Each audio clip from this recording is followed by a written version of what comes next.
Hello, audience. In my speech today, I will be talking about hunger in America. And I want you to take a second and imagine you're in a classroom with 20 to 25 kids in it. Now, I know there's only 3 of you here, but I still want you to look at each other.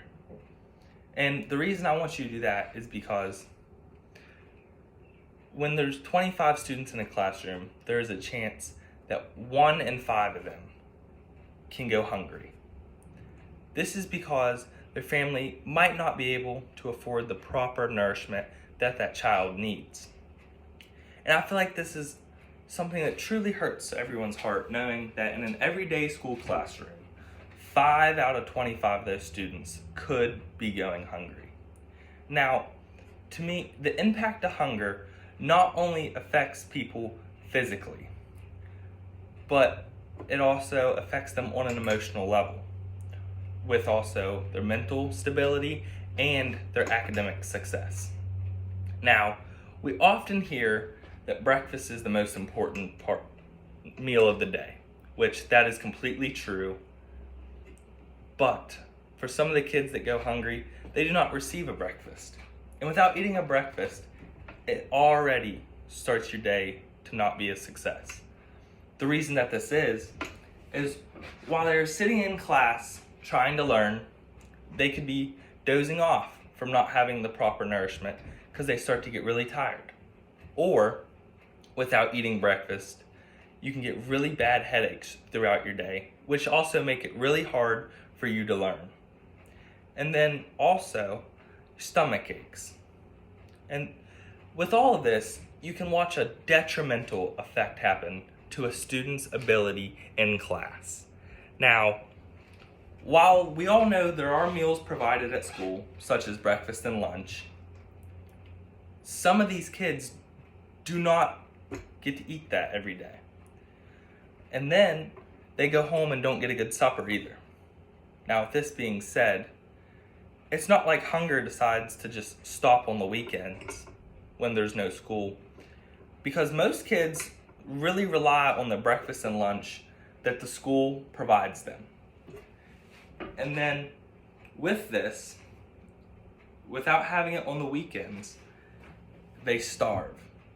And even during summer break, most kids cannot find the proper nourishment to be able to eat. And this, without the proper nourishment, they will not grow properly. While some parents may grapple with financial issues and other personal challenges to provide for their children, many families are entrenched in those of financial hardships where they cannot afford to be able to feed their students and their children. But thankfully, there are things implemented and put in place to help those who are hungry and needy. There are 2 main programs, which are SNAP and WIC, that offer essential lifelines for starving families. Now, you don't only need these 2, because there are also your local community things, such as your local food bank, and many churches also give out a lot of food as well. Now, some of those you do have to sign up for, and they always will help you out in a time of need. But they're dependent on people in the community donating foods to help them stay afloat and keep helping the community who's starving. Now, personally, when I was younger, at a couple of my birthday parties, I decided instead of normal gifts to have canned foods donated so I could take them to the local homeless shelter here in Clarksburg. With this, I didn't want to get presents because I wanted to give back to the community and help the people who cannot afford to have a good lunch or even a meal in general.